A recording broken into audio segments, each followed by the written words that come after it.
बच्चों, good morning. देखो, जिनका आज का लेक्चर कोऑर्डिनेशन कंपाउंड छूट गया था उनके लिए ये स्पेशल वीडियो बना रहे हैं, ठीक है। कोऑर्डिनेशन कंपाउंड्स, ठीक है। और जब जब आप लोगों का लेक्चर छूटेगा ना, हम रोज़ कोशिश करेंगे कि एक एक लेक्चर डाल दिया करें। एक्चुअली में हम बहुत थक जाते हैं, इस वजह से वीडियो नहीं बना पाते हैं। आइए देखते हैं कोऑर्डिनेशन कंपाउंड्स। कोऑर्डिनेशन कंपाउंड्स, यहाँ देख। कोऑर्डिनेशन कंपाउंड्स देख बेटा, कुछ स्पेशल कंपाउंड है ये, कुछ स्पेशल प्रॉपर्टी रखते हैं। क्या रखते हैं? जैसे दुनिया में जितने भी सॉल्ट्स होते हैं, सॉल्ट किसको कहते हैं? जिसमें एक कैटाइनिक पार्ट होता है और एक एनाइनिक पार्ट होता है। कैटाइनिक पार्ट कहाँ से आता है? बेस से। और एनाइनिक पार्ट कहाँ से आता है? एसिड से। तो जितने भी सॉल्ट्स होते हैं ना बेटा, इसको तीन भाग में क्लासिफाई कर देते हैं, तीन भाग में। पहले को कहते हैं सिंपल सॉल्ट। सिंपल सॉल्ट उसको कहेंगे जिसमें एक कैटाइन, जिसमें एक टाइप का कैटाइन और एक टाइप का एनाइन ही होगा। जैसे NaCl एक टाइप का कैटाइन है और एक टाइप का एनाइन है।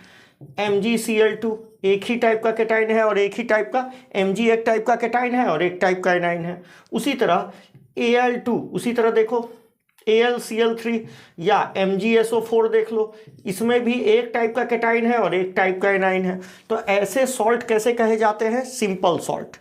दूसरा होता है बेटा डबल सॉल्ट। कौन सा होता है? Double salt. डबल सॉल्ट किसको कहेंगे बेटा? जिसमें एक से ज्यादा टाइप का कैटाइन और या फिर एनाइन मौजूद होगा। एक से ज्यादा टाइप का कैटाइन या फिर एनाइन मौजूद होगा, उसको क्या कहा जाएगा? उसको क्या कहा जाएगा? Double salt. जैसे एलम का आप लोग नाम सुने हैं, एलम फिटकरी जिसको कहते हैं। क्या फार्मूला होता है?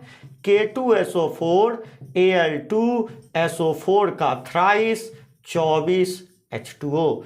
ये क्या है बेटा? जस्ट सिंपल सॉल्ट को मिलाने से यदि वो फिजिकली अटैच हो जाए, उनमें कोई बॉन्डिंग चेंज ना हो, तो कौन सा सॉल्ट बन जाता है? Double salt. कहने का ये मतलब है कि यदि हम डबल सॉल्ट को पानी में डाल दें, इन दोनों सॉल्ट को पानी में डाल दें, तो ये जो आयन इसमें मौजूद होगा सब का ये टेस्ट कैसा देगा? पॉजिटिव। ये सारे आयंस का टेस्ट पॉजिटिव देगा। कैसा देगा? सारे आयंस का टेस्ट पॉजिटिव देगा। मतलब इसको यदि हम पानी में डाल दें तो ये ऑल आयंस का टेस्ट कैसे देने वाला है? ऑल आयंस, जो भी आयंस होंगे उनका टेस्ट कैसा आएगा? पॉजिटिव टेस्ट आएगा। कैसा टेस्ट आएगा? पॉजिटिव। कहने का क्या मतलब है? NaCl को पानी में डालोगे तो Na भी मिलेगा और Cl भी मिलेगा। MgCl2 को डालोगे तो Mg भी मिलेगा, Cl का भी टेस्ट मिलेगा। उसी तरह फिटकरी को यदि पानी में घोल दोगे तो ये पूरा टूट जाएगा। पोटेशियम का भी टेस्ट मिलेगा, सल्फेट का भी टेस्ट मिलेगा और एल्युमिनियम आयन का भी टेस्ट मिलेगा। मगर कुछ ऐसा कंपाउंड भी मिलता है सिंपल सॉल्ट को मिलाने से जिनमें बॉन्डिंग ही चेंज हो जाता है। क्या हो जाता है बेटा? बॉन्डिंग ही चेंज हो जाता है, जिस वजह से इनमें ये हर एक आयंस का टेस्ट नहीं देते। और ऐसे आयंस को कहते हैं, ऐसे सॉल्ट को कहते हैं कॉम्प्लेक्स सॉल्ट। क्या कहते हैं? Complex salt. जैसे हम एग्जांपल लिख रहे हैं, K4FeCN6। आ रहा है समझ में? इसको यदि पानी में डालोगे तो ये कुछ ऐसे टूटता है बेटा। पोटेशियम आयन का तो टेस्ट देगा, मगर ये जो स्क्वायर ब्रैकेट में रखे हुए हैं ना बेटा, ये कभी टूटते ही नहीं है। ये नहीं टूटते हैं। तो नहीं टूटते हैं तो प्रॉब्लम क्या होता है? कि ये आयरन और साइनाइड का टेस्ट नहीं देता है। आयरन और साइनाइड का ये टेस्ट नहीं देता है। मतलब यहां आयरन का ये टेस्ट नहीं देगा, आयरन +2 का कोई टेस्ट नहीं मिलेगा, ना ही साइनाइड का टेस्ट मिलेगा, साइनाइड का भी टेस्ट नहीं मिलता है। इसका मतलब यहां पर क्या हुआ? बॉन्डिंग चेंज हो गया। क्या हो गया? बॉन्डिंग चेंज हो गया। तो कॉम्प्लेक्स सॉल्ट वो सॉल्ट होते हैं जो बनते तो सिंपल सॉल्ट से ही है, मगर बॉन्डिंग चेंज हो जाने के वजह से उनके बीच में वो हर एक आयन का टेस्ट नहीं दे पाते हैं। तो कॉम्प्लेक्स सॉल्ट का डेफिनेशन क्या लिखेंगे? Complex salt are formed from कहां से बेटा? From simple salt and does not give taste of each ion, क्योंकि ये 100% आयोनाइज नहीं करते। क्या ये 100% टूटा है? नहीं ना टूटा है। पोटेस क्या आयरन अलग हो गया? नहीं, आयरन अलग नहीं हुआ। जो स्क्वायर ब्रैकेट के अंदर में होगा वो उसी तरह रहेगा। आ गया समझ में? तो कॉम्प्लेक्स सॉल्ट क्या 100% आयोनाइज करते हैं? नहीं। तो कॉम्प्लेक्स सॉल्ट हम बोलेंगे complex salt does not hydrolyse, does not ionise 100% ionise नहीं करता, मतलब ये कॉन्स्टिट्यूएंट आयंस में नहीं टूटता। तो कहोगे फिटकरी में क्या है? फिटकरी में जैसे K2SO4 है, K2SO4 Al2SO4 का थ्राइस 24H2O, इसको यदि पानी में डालोगे ना बेटा तो ये सब में टूट जाएगा। जैसे पोटेशियम में टूट जाएगा, सल्फेट में टूट जाएगा, और किस में टूट जाएगा? एल्युमिनियम में। 2 एल्युमिनियम है तो 2 मिलेगा। यहाँ चार्ज क्या रखेंगे बेटा? 3। यहाँ सल्फेट पर क्या रखेंगे? 2 माइनस। कितना सल्फेट? 4। अब पोटेशियम पर क्या रखेंगे? +1। तो ध्यान से सुनो, दुनिया में जितने भी सॉल्ट होते हैं उसको 2-3 कैटेगरी में बांटते हैं, simple salt, double salt, complex salt. Simple salt वो होते हैं जिसमें एक टाइप का केटाइन और एनाइन होता है। डबल सॉल्ट वो होते हैं जिसमें एक से ज़्यादा प्रकार का केटाइन और एनाइन होता है। देखो यहाँ 2 प्रकार का केटाइन है और एक टाइप का एनाइन है। कॉम्प्लेक्स सॉल्ट वो होते हैं जो बनते तो सिंपल सॉल्ट से ही हैं, मगर इनमें बॉन्डिंग क्या हो जाता है? मिलाने के बाद चेंज हो जाता है। डबल सॉल्ट भी सिंपल सॉल्ट से मिलते हैं, मगर यहाँ बॉन्डिंग चेंज नहीं होता। In double salt are also formed from simple salt, but bonding between them does not get changed। इसीलिए जब इसको पानी में हाइड्रोलाइज किया जाता है तो 100% क्या हो जाते हैं? आयोनाइज कर जाते हैं, और हर एक आयंस का टेस्ट पॉजिटिव देते हैं। आ गया समझ में? तो ये पूरा का पूरा क्लियर है सेक्शन। अब देखो, ये जो भी कॉम्प्लेक्स है, कॉम्प्लेक्स सॉल्ट का, कॉम्प्लेक्स सॉल्ट को या कंपाउंड को, कॉम्प्लेक्स कंपाउंड्स को हम कुछ इस तरीका से रिप्रेजेंट कर देते हैं बेटा। इस तरीका से कॉम्प्लेक्स कंपाउंड्स का रिप्रेजेंटेशन कैसे होता है? रिप्रेजेंटेशन कुछ इस तरीका से कॉम्प्लेक्स कंपाउंड का रिप्रेजेंटेशन होता है। ध्यान से देखो, एक स्क्वायर ब्रैकेट लिखते हैं बेटा, MLN+-X करके दिखाया जाता है। MLN+-X। M क्या होता है बेटा? M को कहते हैं सेंट्रल मेटल एटम। क्या कहा जाता है? Central metal atom, CMA। क्या कहते हैं? CMA। अच्छा, ये होता क्या है CMA? ये लिविस एसिड होता है बेटा। कैसा होता है? Lewis acid. क्योंकि होता साला भिखमंगा है, इलेक्ट्रॉन लेता है। किससे इलेक्ट्रॉन लेगा? L से। तो ये होता क्या है बेटा? ये लिविस एसिड होता है। क्या होता है? Lewis acid. ये लिविस एसिड है। कैसा एसिड है? लिविस। और ये कैसा होता है? बिलोंग कैसा करता है? किससे बिलोंग करता है? तो डी ब्लॉक एलिमेंट से बिलोंग करता है। डी ब्लॉक से ही क्यों बिलोंग करता है? इसलिए बिलोंग करता है क्योंकि डी ब्लॉक के पास वैकेंट ऑर्बिटल होते हैं। क्या होते हैं? Vacant orbital. इसीलिए ये इजीली क्या करता है? Easily accept lone pair. ये आसानी से क्या ले लेता है बेटा? लोन पेयर ले लेता है। क्या ले लेता है? Lone pair. ठीक है, तो सुनो, M क्या है? Central metal atom. ये लिविस एसिड है। किससे बिलोंग करता है? डी ब्लॉक से। इसमें क्या होता है? वैकेंट ऑर्बिटल होता है, और इजीली क्या कर लेता है? Accept lone pair. इजीली क्या कर लेता है बेटा? Accept lone pair. Easily accept lone pair. अब देखो, आगे बढ़ते हैं, ध्यान से देखते चलना। इजीली एक्सेप्ट लोन पेयर, जिनको नहीं दिख रहा नीचे, हम ऊपर फिर से लिख देते हैं, घबराने की बात नहीं है। हमने लिखा है M के बारे में, यहां देखो, M के बारे में लिखा है कि ये सेंट्रल मेटल एटम है। सेंट्रल मेटल एटम है, लिविस एसिड है। क्या है? लिविस एसिड है। उसके बाद हमने क्या लिखा है कि ये डी ब्लॉक से बिलोंग करते हैं। डी ब्लॉक से बिलोंग करते हैं, और इनमें क्या पाया जाता है? Vacant orbital. क्या पाया जाता है बेटा? वैकेंट ऑर्बिटल पाया जाता है, और जिस वजह से ये इजीली क्या कर लेते हैं? Easily accept lone pair. कहां से? किससे लेते होंगे? किससे लेते होंगे? लिगेंड से। किससे लेते होंगे बेटा? लिगेंड से। फ्रॉम लिगेंड, लिगेंड से ले लेते हैं। अब सवाल है, ये लिगेंड क्या है? लिगेंड, ये L जो दिखाई दे रहा है ना बेटा, ये लिगेंड है। L को हम क्या बोलते हैं? L को हम बोलते हैं लिगेंड्स। क्या बोलते हैं बेटा? लिगेंड्स। लिगेंड्स क्या होते हैं? लिगेंड वो स्पीसीज होते हैं जो लोन पेयर डोनेट करते हैं। किसको? सेंट्रल मेटल एटम को। किसको? सेंट्रल मेटल एटम को।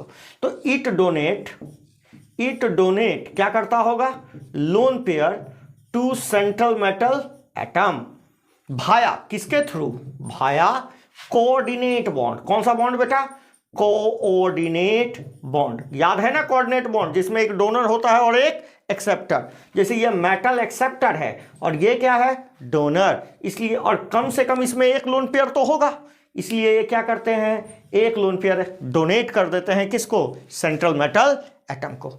अब बताओ लिगेंड होने के लिए क्या होना चाहिए, कम से कम एक लोन पेयर होना चाहिए और ये लिविस बेस होना चाहिए। कैसा होता है ये लिविस बेस होता है। कैसा होता है, लिविस बेस। और क्या होना चाहिए, एटलीस्ट वन लोन पेयर। एक लोन पेयर होगा तब ना बेटा डोनेट करेगा, लोन पेयर ही नहीं होगा तो कहां से डोनेट करेगा। तो हम बोल रहे हैं लिगेंड किसको कहते हैं, जो स्क्वायर ब्रैकेट में मेटल के बगल में रहता है। ठीक है, मेटल के बगल में रहता है। ये कैसा होता है, लिविस बेस होता है। इसके पास क्या होना चाहिए, कम से कम एक लोन पेयर होना चाहिए ताकि ये सेंट्रल मेटल एटम को क्या कर सके, डोनेट कर सके। आओ इधर देखते हो। अब देखो जरा इधर देखो, यहां पर जो n था वो क्या था, n को कहते हैं कोऑर्डिनेशन नंबर। क्या होता है बेटा, कोऑर्डिनेशन नंबर। ये एक्चुअली में क्या है, कोऑर्डिनेशन नंबर, ये number of lone pair donated by क्या है बेटा, डोनेटेड बाय लिगेंड। किसके, ligand to central metal atom. n क्या है, number of lone pair donated by ligand to central metal atom, जो n बताता है। अच्छा, इसकी संख्या क्या हो सकती है, 1 2 3 इस तरीका से हो सकती है। और x क्या है बेटा, जो x ऊपर में लिखा हुआ था वो क्या है, चार्ज। क्या है, चार्ज। ये क्या क्या हो सकता है, 0 plus minus 1 plus minus 2 plus minus 3, कुछ भी हो सकता है। आ गया समझ में, क्लियर है। तो फिर से सुनो, जब भी हमने एक कॉम्प्लेक्स को इस तरीका से रिप्रेजेंट किया था, इस प्रेजेंट से रिप्रेजेंट किया, m क्या कहलाया, सेंट्रल मेटल एटम, l क्या कहलाया, लिगेंड, n क्या कहलाया, कोऑर्डिनेशन नंबर, और x क्या कहलाया, चार्ज। क्लियर हो गया। फिर से सुनो, स्क्वायर ब्रैकेट के अंदर वाला जो भी कंपाउंड स्क्वायर ब्रैकेट में दिखेगा, आज के बाद उसको क्या कहोगे, कोऑर्डिनेशन कंपाउंड। जिसमें जो मेटल दिखेगा उसको क्या कहोगे, सेंट्रल मेटल एटम। एल को क्या कहोगे, लिगेंड। एन को क्या कहोगे, कोऑर्डिनेशन नंबर। मतलब तुम इसको ये भी कह सकते हो कि number of ligands surrounding central metal atom. तो कोऑर्डिनेशन नंबर का मतलब ये भी हो सकता है, क्या हो सकता है, नंबर ऑफ लिगेंड्स सराउंडिंग किसको, बोल जल्दी, सराउंडिंग सेंट्रल मेटल एटम। आ गया समझ में, ये भी हो सकता है, कोई दिक्कत नहीं है। चलो, तो ये क्या है, number of ligand surrounding central metal atom, या फिर number of lone pair donated by ligand to central metal atom. X क्या है, चार्ज। क्या है बेटा, चार्ज। क्लियर रहेगा, एक्स क्या है, चार्ज। फिर से सुनो, स्क्वायर ब्रैकेट के अंदर में जो है वो क्या है, सेंट्रल मेटल एटम। एल क्या है, लिगेंड। एन क्या है, coordination number of lone pair donated by ligand to central metal atom, या number of ligand surrounding central metal atom. X क्या है, चार्ज प्लस भी हो सकता, माइनस भी हो सकता। क्लियर है। चल आगे आओ। अब देखो, अब जो हम बात बोलने जा रहे हैं, ध्यान से सुनना। अब हम देखते हैं कि ये जो लिगेंड है, देखो एक सेकंड रुको, हमने अपने इतने साल से हम पढ़ा रहे हैं, उसके आधार पर हमने कॉम्प्लेक्स कंपाउंड को 4 भाग में बांट दिया है। तो टाइप्स ऑफ कॉम्प्लेक्स कंपाउंड, क्या बोल रहे हैं बेटा, types of complex compound. Complex compound के कितने टाइप्स होते हैं, तो एक्चुअली में कॉम्प्लेक्स कंपाउंड को हमने 4 भाग में बांट दिया है। पहले को कहते हैं बेटा सिंपल केटाइन। क्या कहते हैं, सिंपल केटाइन कॉम्प्लेक्स एनाइन। क्या बोलते हैं, सिंपल केटाइन कॉम्प्लेक्स एनाइन। जैसे देखो K4 FeCN 6। कहोगे ये सिंपल केटाइन कॉम्प्लेक्स एनाइन कैसे है? क्योंकि देखो ये केटाइन है, जो किधर लिखा हुआ है राइट पार्ट में, और जो लेफ्ट पार्ट में लिखा है वो क्या है? एनाइन। तो जो राइट पार्ट का है बेटे वो प्लस चार्ज का है, +1। पोटेशियम पर हमेशा +1 होता है, तो 1 पर +1 तो 4 पे +4, तो इस पर कितना होना होगा?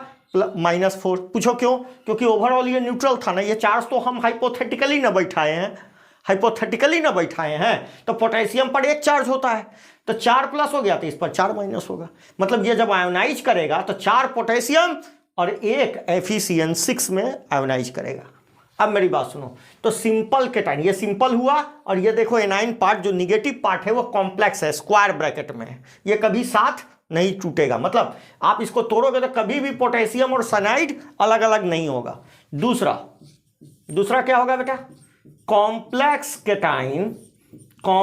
Cation simple anion. आ गया बेटा समझ में? कॉम्प्लेक्स केटाइन सिंपल एनाइन, जैसे CONH3 का 6Cl3। अब देखो एक क्लोरीन पर कितना चार्ज होता है? -1, तो 3 पर कितना हो जाएगा? 3 माइनस हो जाएगा, तो इस पर कितना चार्ज आएगा? +3। आ गया समझ में? कॉम्प्लेक्स पर कितना चार्ज आएगा? केटाइनिक पार्ट पर कॉम्प्लेक्स है, देखो ये कॉम्प्लेक्स है, तो ये कॉम्प्लेक्स पार्ट अब राइट आ गया। पहले किधर था कॉम्प्लेक्स पार्ट? लेफ्ट। अब किधर आ गया? राइट। नहीं आ गया क्या? राइट आ गया ना। इसका मतलब क्या शिक्षा मिली? कि ये कॉम्प्लेक्स केटाइन है और एनाइन कैसा है? सिंपल। मतलब ये टूटेगा तो किसमें टूटेगा? CONH3 का 6 + 3Cl में टूटेगा। तीसरा न्यूट्रल कॉम्प्लेक्स किसको कहेंगे बेटा? देखो पहले क्या था? एक राइट था और कॉम्प्लेक्स लेफ्ट था। अब क्या? कॉम्प्लेक्स राइट था, सिंपल लेफ्ट था। अब क्या होगा? कोई सब चीज स्क्वायर ब्रैकेट के अंदर लिखा रहेगा। जैसे देखो इसी को ऐसे लिख ले, CONH3 का 3Cl3।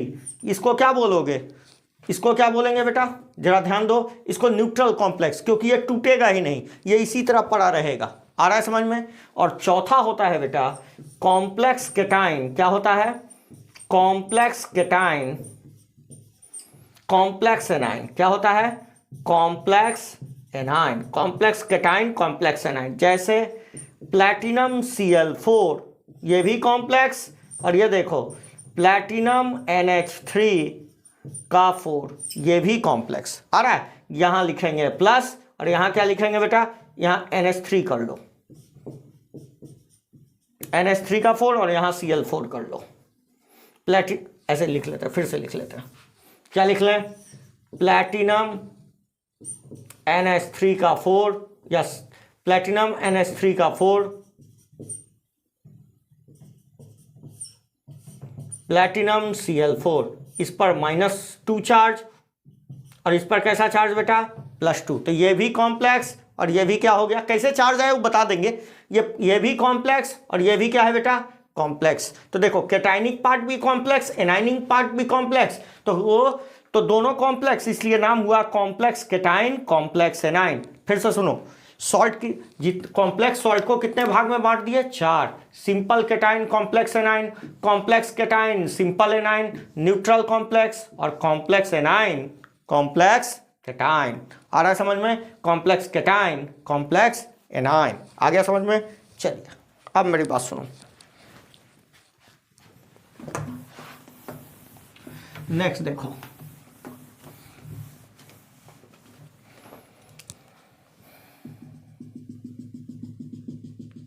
मेरी बात समझना। अब हम बात करते हैं बेटा लिगेंड्स की। किसको कहे थे लिगेंड्स? हाँ बताओ, लिगेंड्स किसको कहे थे? लिगेंड्स वो स्पीसीज होते हैं जिनके पास लोन पेयर होता है, have lone pair and donate lone pair to central metal atom. मतलब इसके पास लोन पेयर होता है और ये डोनेट करते हैं electron to central metal atom.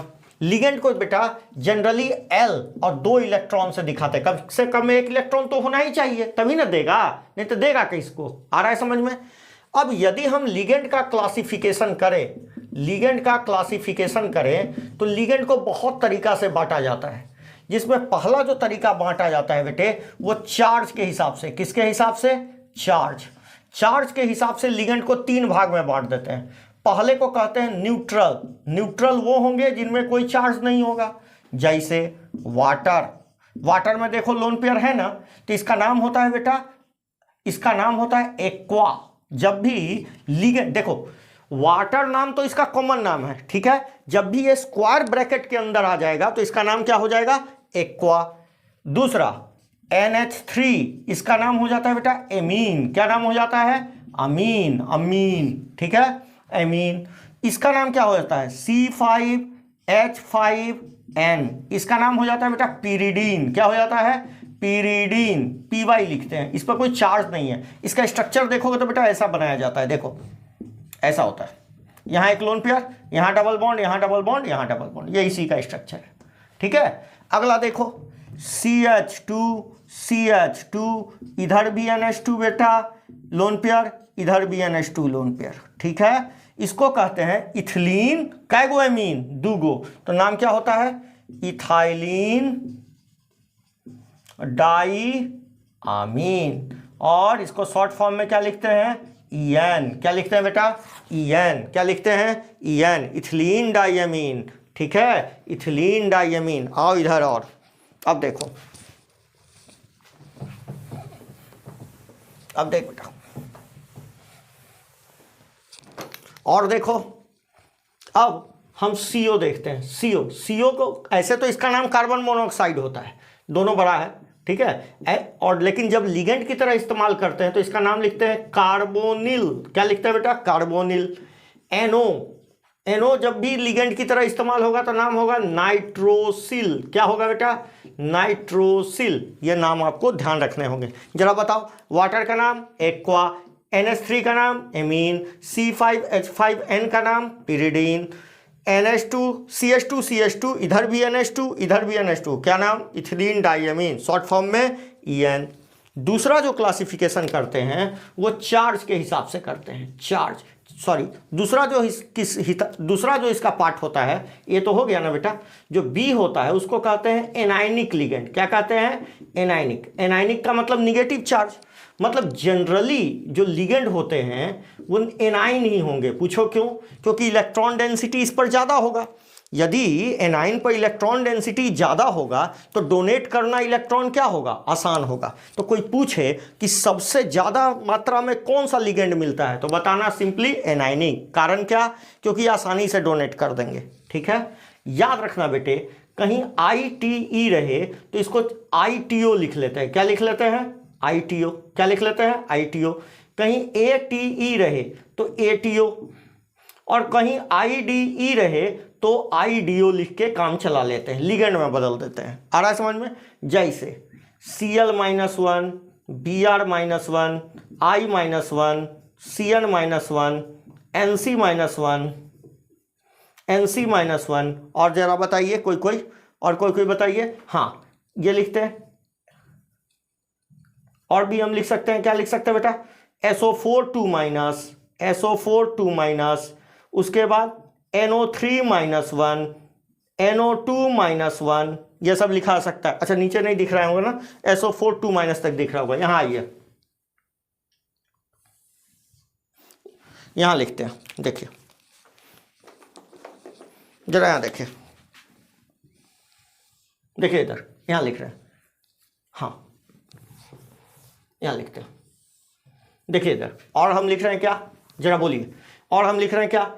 NO3-1, NO2-1, N3-1, N3-, इन सभी का नाम लिखना है, ठीक है। उसी तरह C++OO-, सिंगल बॉन्ड C++OO-, ठीक है, OO-। अब देखिए, ऐसे इनका नाम क्या लिखते हैं? क्लोराइड। क्या लिखते हैं? क्लोराइड। कब? जब ये एनाइन की तरह लिखे जाते। मगर जब लिगेंड की तरह लिखे जाएंगे तो ये आइड हटा के क्या लगा देंगे? डो। तो क्या नाम हो जाएगा? क्लोराइडो। क्या नाम हो जाएगा? क्लोराइडो। दिख रहा है? क्लोराइडो। इसका नाम क्या होगा? ब्रोमाइड। इसका नाम क्या हो जाएगा? इसका नाम क्या होगा? आयोडाइडो, आयोडिडो, आयोडाइड, आयोडाइड। और यहां नाम क्या हो जाएगा? आयोडिडो। इसका नाम क्या हो जाएगा? साइनाइड। यहां क्या नाम हो जाएगा? साइनाइडो। यहां NC-1 का आइसोसाइनाइड, क्या नाम हो जाएगा? आइसोसाइनाइडो। इसका नाम सल्फेट, क्या नाम हो जाएगा? सल्फेटो। क्या नाम हो जाएगा? सल्फेटो। चला इधर आइए, इसका नाम क्या लिखते हैं? इसका नाम क्या लिखते हैं? मेरे अंदाज से यहां नहीं हटेगा, यहां आइए, इधर लिखना पड़ेगा हमको। रुक जाइए, इसको डेवलप ही कर देते हैं, इसको प्योर डेवलप ही कर देते हैं ताकि हमको क्लास लेने में दिक्कत ना हो। यहाँ देखिए, NO3-1, NO3-1, NO2-1, N3-1, N3-, इसका नाम नाइट्रेट। नाइट्रेट कब? जब एनाइन की तरह, और जब लिगेंड की तरह तो नाइट्रेटो। इसका नाम नाइट्राइट, तो क्या नाम लिखोगे? नाइट्राइटो। इसका नाम एजाइड, तो इसका नाम एजाइडो, लिगेंड की तरह। इसका नाम नाइट्राइट, कंफ्यूजिंग है, देख लीजिएगा, नाइट्राइटो, नाइट्राइडो, नाइट्राइडो, नाइट्राइडो। आ गया? क्लियर है? जरा इसका नाम बोलो। C++OO-, C++OO-, क्या नाम होगा? इसको ऑक्जेलेट बोलते हैं बेटा। क्या बोलते हैं?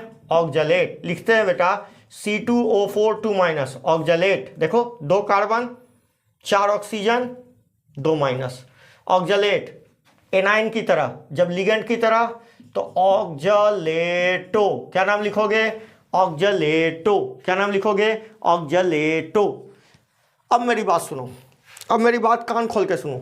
यदि हम बोलें कि एनाइनिक लिगेंड, ये एनाइनिक लिगेंड हो गया। तीसरा जो होता है बेटे, C नंबर जो होता है उसको कहते हैं, C नंबर जो होता है उसको कहते हैं कैटाइनिक लिगेंड। क्या बोलते हैं? Cationic ligand. कैटाइनिक लिगेंड की संख्या 9 के बराबर होगी। पूछो क्यों? ऐसा इसलिए होगा बेटे कि प्लस चार्ज आ जाने के बाद देने का टेंडेंसी क्या हो जाएगा? बहुत कम। ये देना नहीं चाहेगा, ठीक है, क्योंकि न्यूक्लियस पावरफुल हो जाएगा। इसलिए कैटाइनिक लिगेंड की संख्या बहुत कम मिलती है। सबसे ज्यादा कौन मिलता है? Anionic ligand. तो कैटाइनिक लिगेंड में के लास्ट में इयम लगाते हैं। क्या लगाते हैं बेटा? इयम। क्या लगाते हैं? बोलो, इयम। जैसे H3O+, इसका नाम, इसमें एक लोन पेयर बचता है बेटे, इसका नाम होता है हाइड्रोनियम। कहोगे लोन पेयर क्यों रहता है? यदि नहीं रहेगा तो लिगेंड है क्या? नहीं है, ठीक है, हाइड्रोनियम। NO+, इसका नाम होता है नाइट्रोसाइलियम, ठीक है। उसी तरह बेंजीन है, ये बेंजीन के ऊपर NH3+ कर दिए तो क्या नाम लिखो? यदि NH3+ नहीं NH2 रहता तो एनिलीन। अब इसका नाम क्या हो जाएगा? बोलो, एनिलीनियम। तो कहोगे ये डोनेट कहां से करेगा? यहां तक लोन पेयर खत्म हो गया, ये पाई बॉन्ड से डोनेट कर देता है। कहां से डोनेट कर देता है? पाई बॉन्ड से। किससे डोनेट कर देता है? पाई बॉन्ड से। आ गया समझ में? आ गया समझ में? अब मेरी बात सुनो, अब मेरी बात सुनो, जरा यहां देखो, 2 मिनट का काम है। अब देखो, तो ये रहा बेटे चार्ज के हिसाब से। किसके हिसाब से? चार्ज के हिसाब से। सेकंड जो क्लासिफिकेशन चलता है वो चलता है डेंटिसिटी के आधार पर। डेंटिसिटी के आधार पर। ये क्या होता है? डेंटिसिटी होता है कि लिगेंड कितना लोन पेयर दे रहा है। मतलब number of lone pair donated bye बोल बेटा, लिगेंड कितना लोन पेयर डोनेट कर रहा है उसी को क्या कहेंगे? डेंटिसिटी। मान लो कोई एक दे रहा है तो उसको कहेंगे मोनोडेंटेट लिगेंड। मतलब कितना लिगेंड दे रहा होगा? एक ही लोन पेयर। जैसे H2O, ये मोनोडेंटेट, कैसा डेंटेट है? मोनो। और इसका नाम क्या बताए थे? एक्वा। NH3 क्या नाम बताए थे? अमीन। क्या बताए थे बेटा? अमीन बताए थे। एक और होता है बेटा NH2 इसको बोलते हैं हाइड्राजीन। क्या बोलते हैं बेटा? हाइड्राजीन। ये सब कैसे हैं? ये सब कैसे हैं? ब्रोमाइडो, Br-1, Cl-1, ये सब इसका नाम क्या बताए थे? ब्रोमाइडो। इसका नाम क्या बताए थे? क्लोराइडो। ये सब मोनोडेंटेट हैं। कैसे हैं? मोनोडेंटेट। मतलब एक ही लोन पेयर डोनेट करेंगे। तो किसी बच्चा को कंफ्यूजन होगा, सर वाटर में तो 2 लोन पेयर है, वाटर में 2 लोन पेयर है, तो ये वाटर क्यों नहीं एक ही मेटल को डोनेट कर सकता है? मतलब 2 तरीके ऐसे डोनेट कर दिया। आ रहा है समझ में? कितने मेंबर का रिंग बन गया? 2 मेंबर का। और ये अनस्टेबल होता है। याद रखना, जब भी कोई डोनेट करे तो कम से कम 4 या 4 से ज्यादा रिंग का, 4 से ज्यादा मेंबर का रिंग बनना चाहिए, तभी जाके वो क्या होगा? 4, 5, 6 का रिंग बनेगा, तभी जाके स्टेबल होगा। 2, 3 का रिंग बनेगा तो वो कभी भी स्टेबल नहीं होता। जैसे यहां देखो, यही हम बाइडेंटेट की बात करें। किसकी बात करें? बाइडेंटेट। मोनोडेंटेट हो गया ना। अब देखो हम बाइडेंटेट की बात करते हैं। देखो बी नंबर समझ में आ जाएगा। यहां बाइडेंटेट, बाइडेंटेट का मतलब, या डाइडेंटेट जो को बाइडेंटेट, एक साथ 2 लोन पेयर डोनेट करेगा, मतलब डोनेट 2 लोन पेयर। जैसे इसका नाम क्या बोला गया था? बोलो, ऑक्जेलेटो। बोले थे क्या? ऑक्जेलेटो। क्या ये यहां पर देखो, ऑक्सीजन के पास जब भी माइनस चार्ज हो तो इसका मतलब इसके पास 7 इलेक्ट्रॉन है। कैसे? 2, 2, 4, 2, 6 और एक बॉन्ड में 7। एक एक्स्ट्रा हो गया ना ऑक्टेट से, इसीलिए ये क्या हो गया बेटा?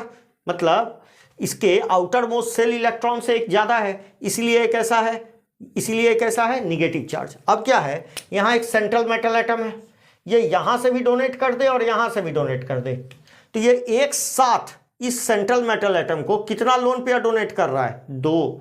एक 2 इधर से, 2 इधर से, 2 जगह से डोनेट कर रहा है, इसलिए क्या है? बाइडेंटेट। कैसा है? बाइडेंटेट। एक जोड़ा इस ऑक्सीजन से, एक जोड़ा इस ऑक्सीजन से डोनेट कर रहा है, एक साथ 2 लोन पेयर डोनेट कर रहा है। आ रहा है समझ में? अब कितने मेंबर का रिंग बना? 1, 2, 3, 4, 5 मेंबर का रिंग बना, इसीलिए ये कैसा है? इसका नाम क्या है? ऑक्जेलेटो। ये बाइडेंटेट है। कैसा है? बाइडेंटेट। जरा ये देखो, ये क्या है बेटा? नाम याद है इसको? इसको क्या बोलते हैं? कार्बोनेटो। ये भी ऑक्सीजन को डोनेट कर सकता है, मगर कितने मेंबर का रिंग बना? 1, 2, 3, 4। ये भी डोनेट कर सकता है, और इसका नाम क्या होगा? कार्बोनेटो। और ये भी क्या हो जाएगा बेटा? स्टेबल। जरा यहां देखो, इसका नाम याद है? अभी बताए थे, CH2 NH2 lone pair, NH2 lone pair, यहां से भी डोनेट किया और यहां से भी डोनेट किया एक साथ, तो ये कैसा हो गया? इस कितने मेंबर का रिंग बना? 1, 2, 3, 4, 5 मेंबर का रिंग बना। 5 मेंबर का नहीं बना, इसीलिए ये स्टेबल है। और इसका नाम क्या था? Ethylene diamine. और शॉर्ट फॉर्म में क्या लिखे थे? EN। जरा एक बात बताओ, NH2 को क्या बोले थे? हाँ, हाइड्राजीन। ये यहां से भी डोनेट कर सकता है और यहां से भी। करेगा क्या? बिल्कुल नहीं करेगा। क्यों नहीं करेगा? कितने मेंबर का रिंग बन जाएगा? 3 मेंबर का। और 3 मेंबर का रिंग कैसा होता है? अनस्टेबल होता है, इसीलिए टूट जाता है। क्या हो जाता है? टूट जाता है। इसका मतलब NH2 ये एक समय में एक ही जगह से लोन पेयर डोनेट करेगा, दोनों जगह से लोन पेयर डोनेट नहीं करेगा, इसलिए ये मोनोडेंटेट तो है मगर बाइडेंटेट नहीं है। हाइड्राजीन मोनोडेंटेट तो है, बाइडेंटेट नहीं है। आ गया समझ में? तो यहां तक हमने आज पढ़ाया था, हमने आज पढ़ा दिया। अगले लेक्चर का लेक्चर कल डाल दूंगा। Thank you.